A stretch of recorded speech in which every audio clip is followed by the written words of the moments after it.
Hey everyone, this is my look at the LEGO Creator Assembly Square set, designed to commemorate and celebrate 10 years of the much-loved modular building series.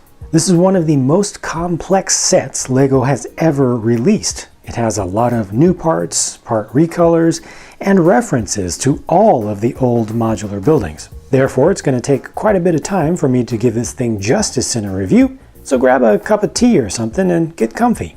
The completed product presents itself as 3 buildings with different styles and colors. However, these two on the right are really built together. They're fully attached and integrated. This one is really a standalone unit, so I will take you through this first, from top to bottom. First of all, the roof has a raised skylight, which is taken straight from the pet shop, and it also has roof access, which invokes memories of the fire brigade. The detailing around the edges of the roof is inspired by the Grand Emporium, and below that you'll see more references to the Pet Shop modular, with the sand blue, tan, and white color scheme, and also this specific design of windows that's used on both sides and both of these upper floors. That comes straight from the left side of the Pet Shop modular, where they have the apartments. Now let's take our first step inside the building.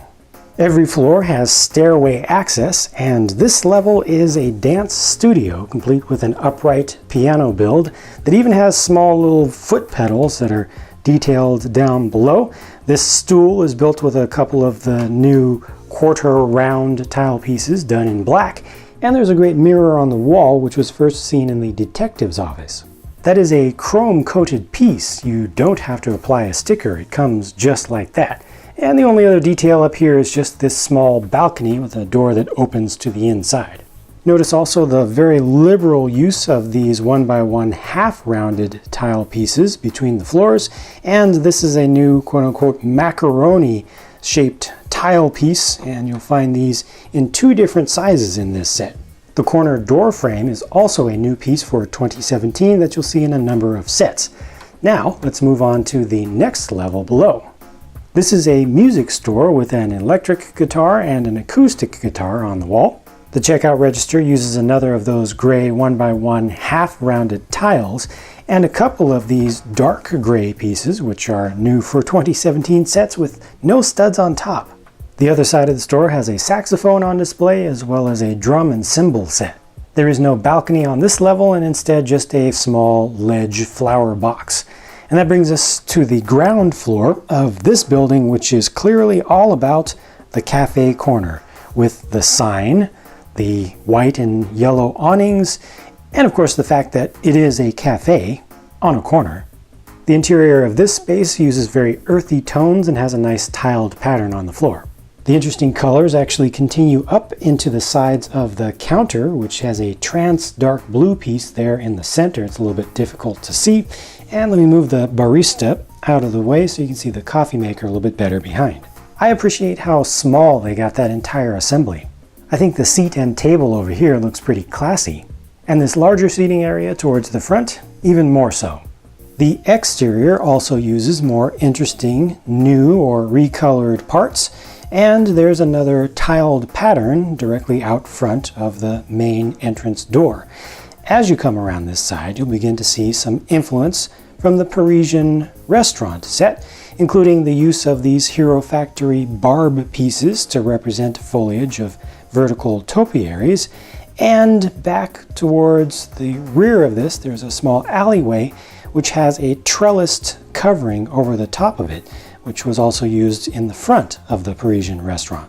These buildings also have minifig access around the back with doors, and here's another vine that's growing up the back wall.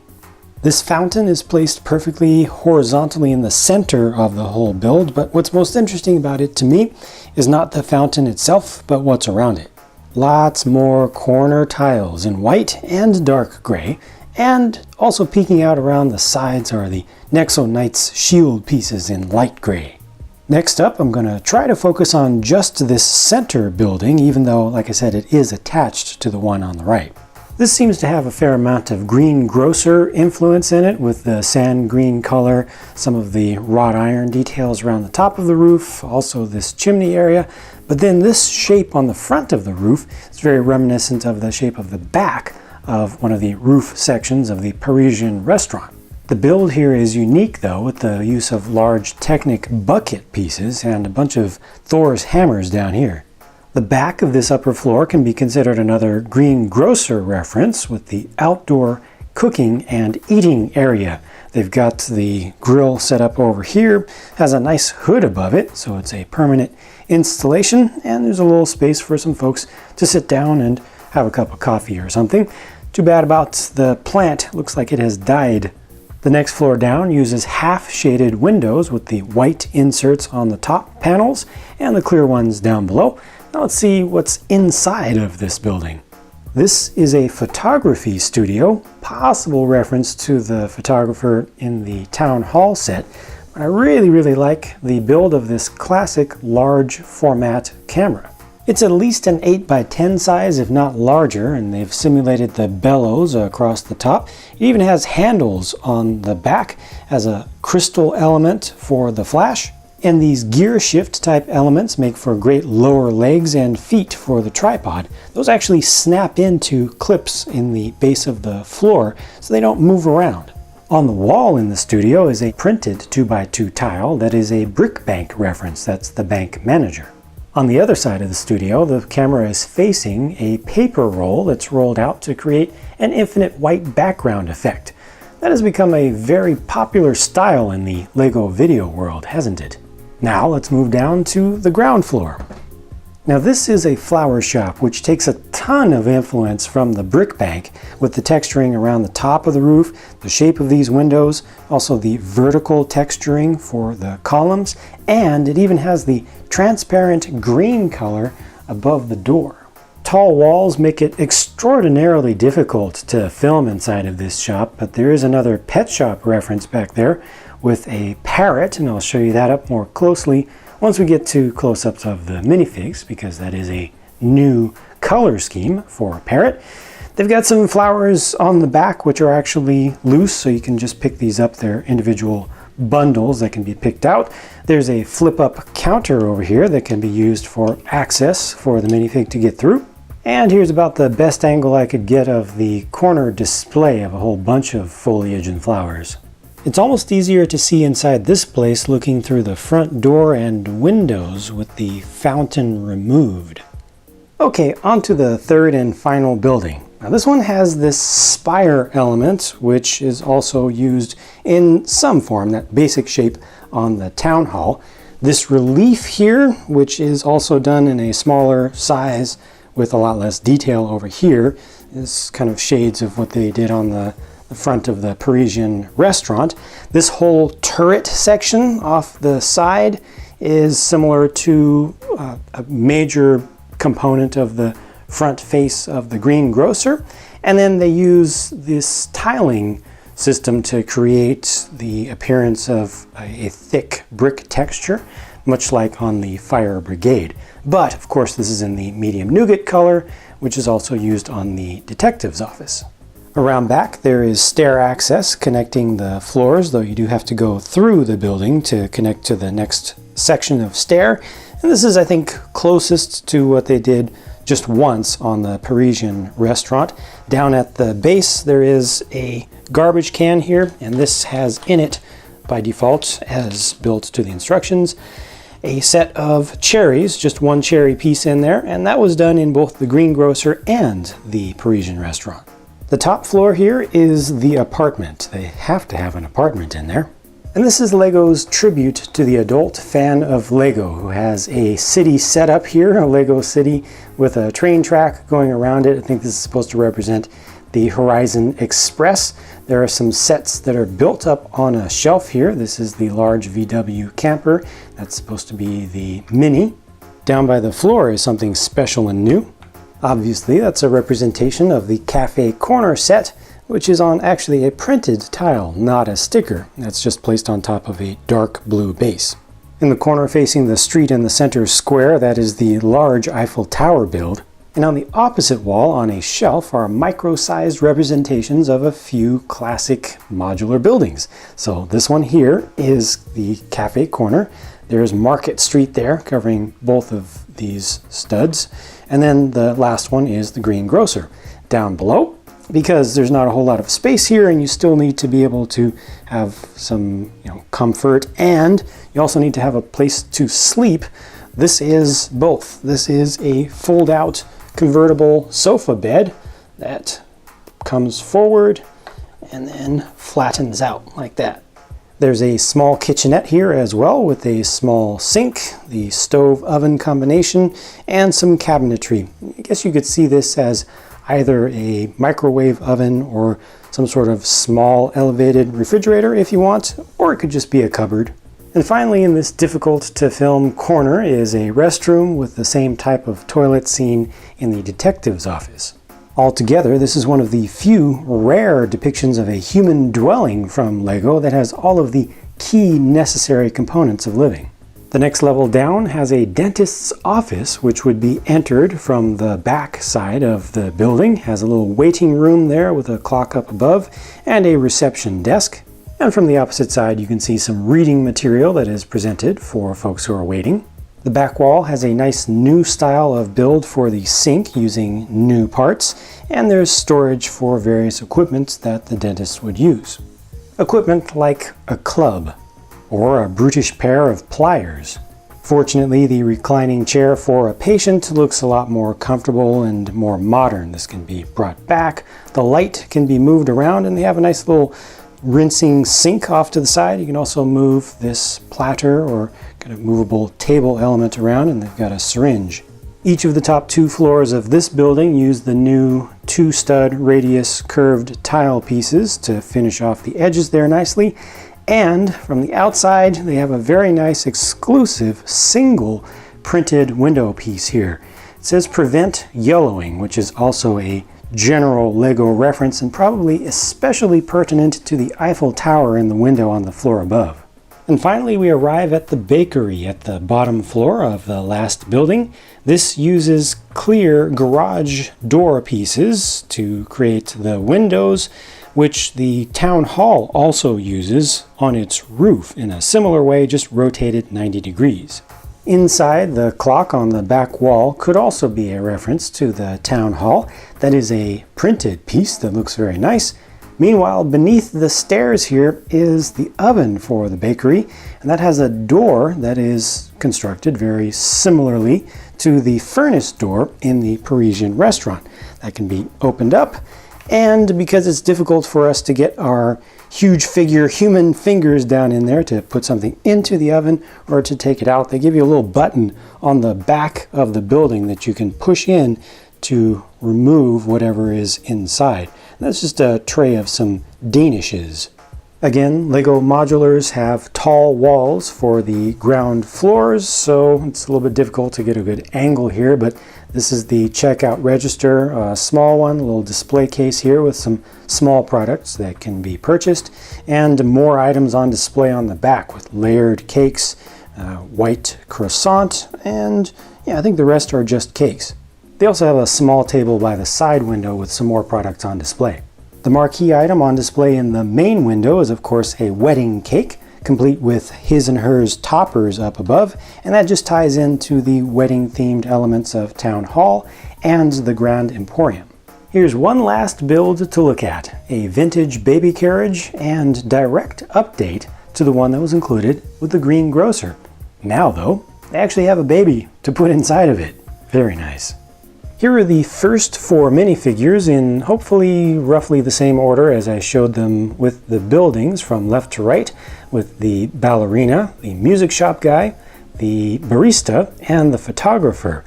I really like the hairpiece and torso print for the music shop guy especially. Of course, they've stuck with tradition with just the classic, basic smiley face heads for all of these, but they did break with tradition a little bit for the barista just to complete the coffee chain outfit. No alternate faces on these heads, of course, but they do have pretty nice prints on the backs of the torsos. Here, left to right, are the flower shop lady, the LEGO fan, the dentist with his new torso print that we'll probably, hopefully, see again in the future at some point, and the classic baker. It's a nice little variety of new and older prints for the torsos, and another good selection of headgear pieces that can be swapped around to customize your figures. Of course, I can't forget about the animals. The Chihuahua on the right came from the collectible minifigure series, but the parrot on the left has a brand new color combination. Previously it was red and green, and this one is blue and yellow. Every single one of those will look different. I believe it's supposed to be one color above and another color below, blue on top, yellow on the bottom. But this one really got mixed up and, in my opinion, doesn't look good. It looks a little bit trashed, actually. The one that they selected to display on the box looks much nicer than this. At least this side looks a little bit better, but over here, that's kind of messed up. It's probably silly to consider talking about all the good things in this set now, because I would basically end up repeating most of the review. So instead, let me call out the things that I personally like the most. First of all, the shaping of all this here. That is nice from the top to the very base of it. It's smooth. And it was a pain to build, but it was definitely worth it in the end. That is a lot of 1x1 cheese wedge pieces to line up, but I really like how it ended up looking. I also very much appreciate, selfishly and for other fans, how much of the cafe corner goodness they got into this building over here. You know, the really key, very recognizable elements and types of elements from the front, I think, are replicated very nicely and integrated in with other references to other color schemes and other sets, and that just makes for a very nice and classy appearance that's especially good for folks who are never able to get the cafe corner or who will never be able to afford it because it costs all the money these days. And then the flower shop. I really like the flower shop inside and out. The signage on the front, the number of windows that are used with it, and also those transparent green elements that just let in some nice little sparkles of colored light. Last but not least, the Lego fans Lego table here. That needs to be done more in Lego sets. I think that will be a very popular thing and will inspire many folks to do something similar. My least favorite thing of this build by far is this open outdoor kitchen cooking area thing. I personally just haven't seen anything like this in real life. I know that there are outdoor cooking arrangements, but this looks like it's an attic or just an upper floor of the building, you know, the sloped roof on the opposite side. It really looks like it's just missing a roof. I wish that there was a roof assembly that you could just remove from here. Even if it was fairly simple, this just doesn't feel right to me. I'm also getting really tired of how they bag up the parts in these expert level sets. Psychologically pulling out a half dozen or so bags that all have the same number on them, and then opening a couple of those bags and finding 4 more bags inside just doesn't feel rewarding.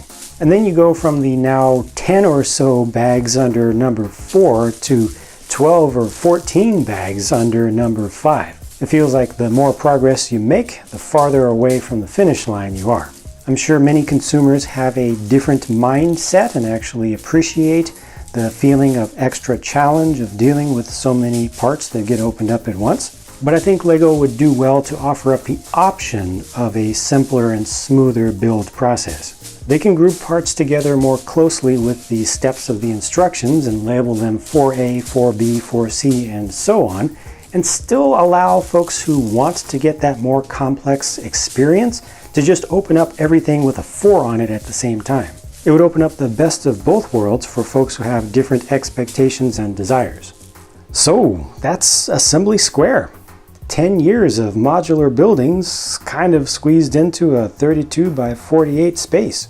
Obviously, I didn't try to call out every single possible connection to one of the older sets because that probably would have doubled the length of the review. If there's anything that you particularly think I missed out on, please do share with the rest of the viewers by leaving a comment down below.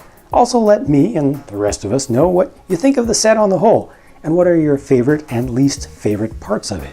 I hope that you've enjoyed this video. I feel very fortunate to have been able to present all this to you. and I look forward to being able to talk to you again very soon in the next video. Catch you later.